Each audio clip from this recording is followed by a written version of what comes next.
नमस्कार मित्रों, स्वागत है आप सबका स्टडी IQ फास्ट रिवीजन की इस ऑफिशियल चैनल पर।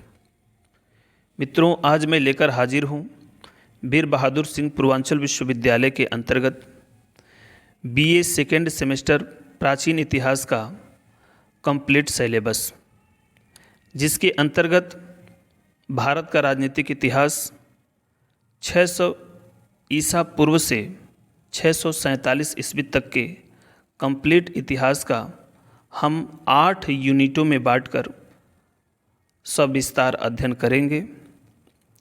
तो 600 ईसा पूर्व से 647 ईस्वी तक के इतिहास की प्रामाणिकता सुनिश्चित करने हेतु अध्ययन के स्रोत के अंतर्गत हम निम्न टॉपिकों का अध्ययन करते हैं।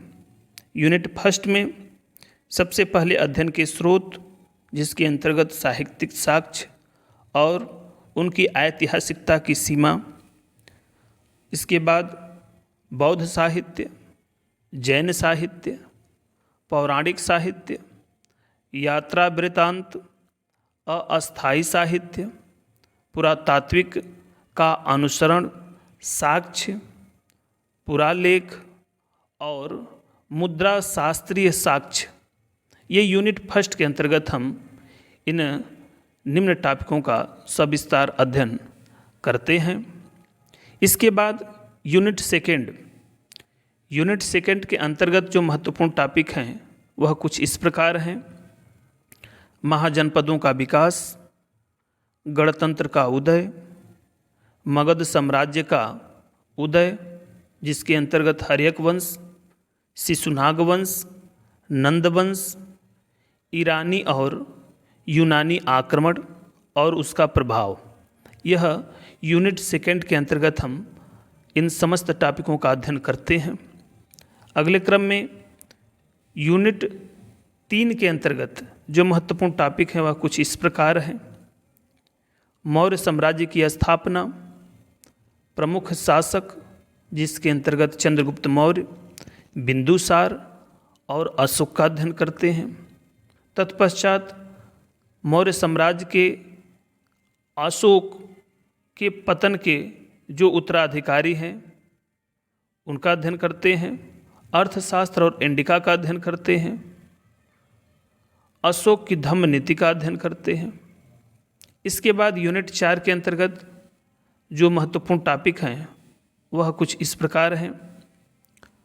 शुंग वंश, कौ वंश और सातवाहन वंश और लास्ट में खारवेल, इन तमाम वंश और इनके शासकों का हम सविस्तार अध्ययन करते हैं।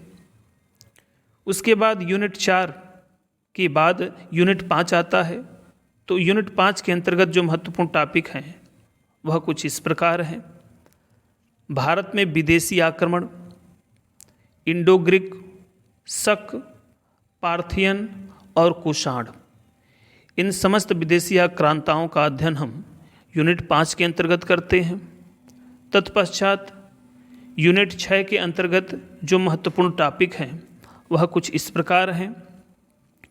गुप्त राजवंश का उदय और समकालीन राजनैतिक स्थिति, महान गुप्त शासक चंद्रगुप्त प्रथम, समुद्रगुप्त, चंद्रगुप्त द्वितीय, कुमारगुप्त और स्कंदगुप्त, इन महान शासकों का हम यूनिट 6 के अंतर्गत अध्ययन करते हैं। इसके बाद अगले क्रम में यूनिट 7 के अंतर्गत समाहित जो महत्वपूर्ण टॉपिक हैं वह कुछ इस प्रकार हैं। वाकाटक वंश, कमजोर गुप्त शासक, गुप्त वंश का पतन और हूणों का आक्रमण, ये महत्वपूर्ण टॉपिक यूनिट 7 के अंतर्गत हम पढ़ते हैं। और लास्ट में जो 8वां यूनिट है उसके अंतर्गत जो महत्वपूर्ण टॉपिक है वह कुछ इस प्रकार हैं। गुप्त वंश के पतन के बाद भारत की राजनीतिक स्थिति कैसी थी, इसका अध्ययन करते हैं। वर्धन वंश, मौखरी वंश और उत्तर गुप्त वंश, ये महत्वपूर्ण टॉपिकों का अध्ययन हम यूनिट 8 के अंतर्गत करते हैं। तो आज के लिए बस इतना ही। अगर मेरी वीडियो अच्छी लगी हो तो इस वीडियो को लाइक करिए, मेरे इस चैनल को सब्सक्राइब करिए और अधिक से अधिक शेयर करिए। फिर मिलते हैं अगले वीडियो में। तब तक के लिए नमस्कार।